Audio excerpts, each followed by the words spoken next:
Hello friends, आज हम लोग देखेंगे फंजाई और लाइके। फंजाई जिसको हम लोग फफूंदी के नाम से जानते हैं, बहुत सारे जो ब्रेड्स होती हैं, ब्रेड्स के ऊपर जो है थोड़े से लोहे टाइप के स्ट्रक्चर निकल आते हैं जब वो थोड़ा 2-3 दिन पुरानी हो जाती है, तो वो एक प्रकार की फफूंदी है। और जो इसको जो फंगस है, इसके अध्ययन को माइकोलॉजी कहा जाता है।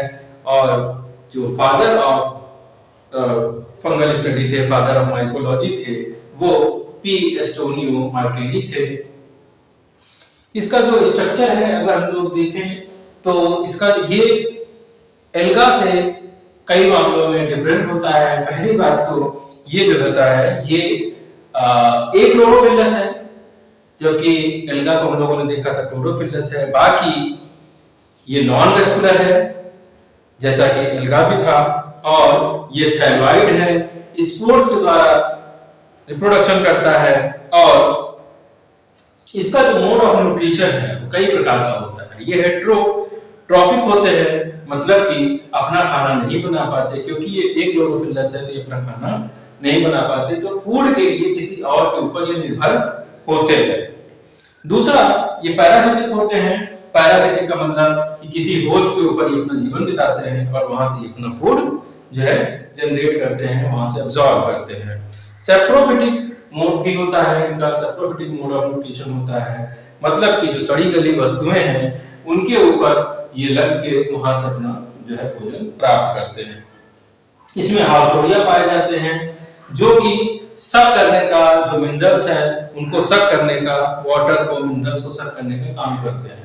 ये एक्टो पैरासाइट हो सकते हैं, एंडो पैरासाइट हो सकते हैं। एक्टो पैरासाइट का मतलब ये किसी होस्ट की बाहरी सतह पर रह सकते हैं, जैसे एरिसाइफी जो होता है, जो कि पाउडरी वीडियो बनाता है, वो एक्टो पैरासाइट टाइप से होता है। या दूसरा है एल्बुगो जो कि एंडो होता है, एंडो पैरासाइट होता है, ये प्लांट्स के अंदर रहता है और उसको खोखला करता रहता है। बहुत सारी फंजाई जो होती है वो प्रेडेशियस होती है। प्रेडेशियस का मतलब कि वो उसका भक्षण करती है, जैसे कि डेक्टिएला है, ये ईलवर्म और रोटीफर्स के अंदर जो है रहते हैं, उनको जो है खत्म कर देते हैं। ये माइक्रोराइजल एसोसिएशन बनाते हैं। फंजाई जो है एल्गा के वो पाइनस की जड़ों के साथ मिल करके माइक्रोराइजल एसोसिएशन बनाते हैं, और ये एक प्रकार का सिम्बायोसिस का एग्जांपल अच्छा माना जाता है। अगर इसके स्ट्रक्चर की बात करें तो इसका जो स्ट्रक्चर है वो यूनिसेलुलर या मल्टीसेलुलर होता है, मगर ये जो होते हैं एसेप्रेट होते हैं, इनके बीच में सेप्टम नहीं पाया जाता कहीं पर। साथ ही साथ सिनोसिटिक होते हैं। सिनोसिटिक का मतलब होता है कि जो नंबर एक सेल के अंदर जो न्यूक्लियस की जो संख्या होती है वो बहुत सारी होती है, तो ऐसी कंडीशन को सिनोसिटिक कहा जाता है। इसके अलावा इनमें ये जिसके जो माइसीलियम है वो आपस में मिल करके एक जाल का निर्माण करते हैं, इसको कवक जाल बोला जाता है। तो हाइफी मिल करके माइसीलियम का फॉर्मेशन करते हैं। इसमें हम लोग देख रहे हैं कई प्रकार के जो है फंजाई देखने को मिल रहे हैं। म्यूकर है जो कि हम लोगों ने ब्रेड वगैरह के ऊपर अक्सर देखा होगा। एगेरिकस जिसको हम लोग जानते हैं, जिसका इस्तेमाल खाने के लिए किया जाता है। और वहीं पर पॉलीपोरस जो है ये पेड़ के तनों पर लग जाता है और पेड़ के तनों को खोखला करने का काम करता है। ये डिफरेंट टाइप के फंजाई यहाँ पाए जाते हैं। इनकी जो सेल वॉल होती है, इनकी सेल वॉल बेसिकली सेलुलोज की बनी होती है, और इसकी सेल वॉल में काइटिन भी पाया जाता है, जो कि इसका एक विशेष कैरेक्टर है। यहाँ पर ब्लैक मोड होता है। जो ब्लैक मोड होता है वो राइजोपस या म्यूकर जो इस प्रकार का होता है, ब्लैक कलर का, इसको जो है हम लोग ब्लैक मोड भी कहते हैं।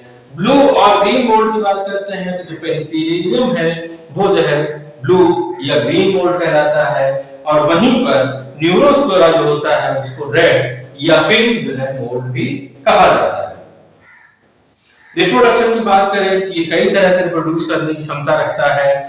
ये वेजिटेटिव रिप्रोडक्शन करता है। वेजिटेटिव रिप्रोडक्शन का मतलब जो होता है कि इसमें ये किसी कोई फ्रेगमेंट के द्वारा कर सकता है, इसका कोई टुकड़ा टूट के गिरेगा तो वो एक नया जो है वहां पे उगाएगा। दूसरी बात है फिजन के द्वारा कोई छोटा पार्ट अगर टूट के गिरेगा तो उससे एक नया जो है वो बन जाएगा, बन जाएगा। बडिंग के द्वारा, बडिंग का मतलब होता है छोटी छोटी बर्ड्स जो है निकलती चली जाती है। यीस्ट वगैरह में सबसे ज्यादा कॉमन है, बर्ड्स के द्वारा जो है रिप्रोडक्शन होता रहता है। एसेक्सुअल मोड ऑफ रिप्रोडक्शन होता है जिसमें जूस्पोर के द्वारा और क्लेनोस्पोर के द्वारा जो है सेक्सुअल जो है एसेक्सुअल रिप्रोडक्शन होता है। बाकी सेक्सुअल रिप्रोडक्शन की बात करें तो गैमीट्स का फॉर्मेशन होता है, प्लस और माइनस के गैमीट होते हैं, इनके फ्यूजन से भी जो है ये रिप्रोडक्शन करते हैं।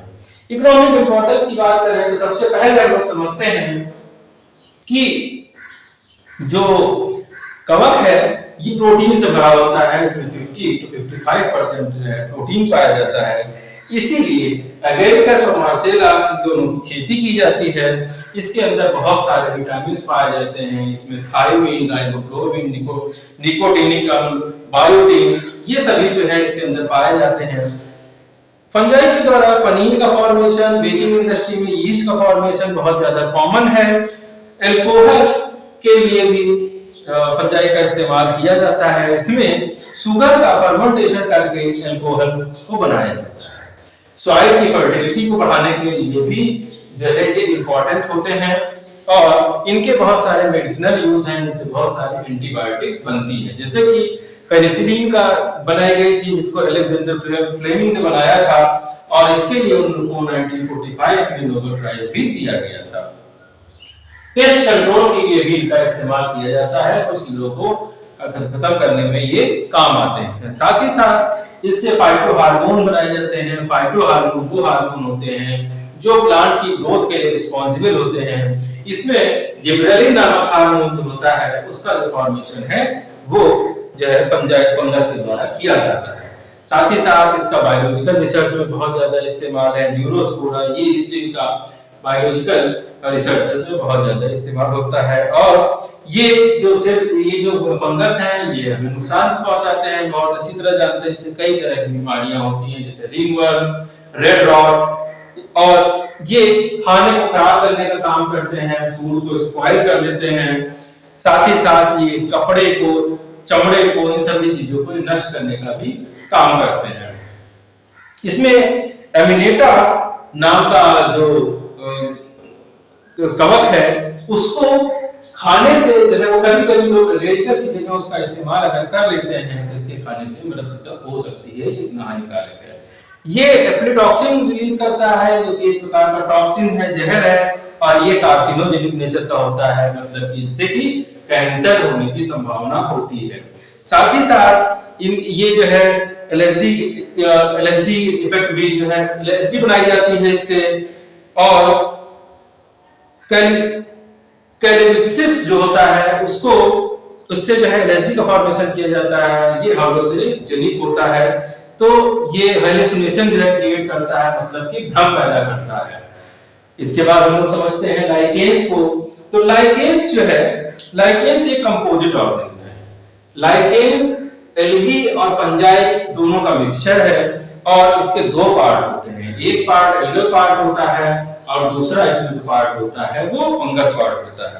तो जो एल्गल पार्ट होता है उसको फाइकोबायोटिक कहा जाता है और जो फंगल पार्ट होता है उसको माइकोबायोन्ट बोला जाता है। फाइकोबायोन्ट और माइकोबायोन्ट ये जो होता है कॉस्मोपॉलिटन इन नेचर है, इसका मतलब है हर जगह पाया जाता है, मगर ये जिस जगह नहीं पाया जाता है वो जगह जो होती है इसका मतलब है कि वो जगह सल्फर डाइऑक्साइड रिच है। जिस जगह पर सल्फर डाइऑक्साइड की मात्रा ज्यादा होती है उस जगह पर लाइकेन नहीं हो पाता है, इसीलिए इसको पोल्यूशन का इंडिकेटर भी माना जाता है। एक बेहतरीन इंडिकेटर ये पोल्यूशन का माना जाता है। फिर भी इसकी जो मात्रा होती है मैक्सिमम जो होता है वो ट्रॉपिकल फॉरेस्ट में होता है और टुंड्रा रीजन में खूब सारा पाया जाता है। ये इसमें फाइकोबायोन्ट हिस्सा है जो एल्गा है वो फंगस को फूड प्रोवाइड करता है और जो फंगल पार्ट है वो इसको सिक्योरिटी देता है, वाटर देता है, नाइट्रोजनस सब्सटेंसेस प्रोवाइड करने का काम करता है। ये जो है लाइकेंस होते हैं, ये जब रॉक्स पर लगते हैं तो उसकी वेदरिंग कर देते हैं, उसको छोटे छोटे टुकड़ों में तोड़ देते हैं और वेदरिंग करने से सॉइल का फॉर्मेशन हो जाता है। बाद में ये लाइकेंस भी खुद जो है अपने आप ये डिकम्पोज हो जाते हैं और इस सॉइल में मिक्स हो जाते हैं और उसको फर्टाइल बनाने का काम करते हैं।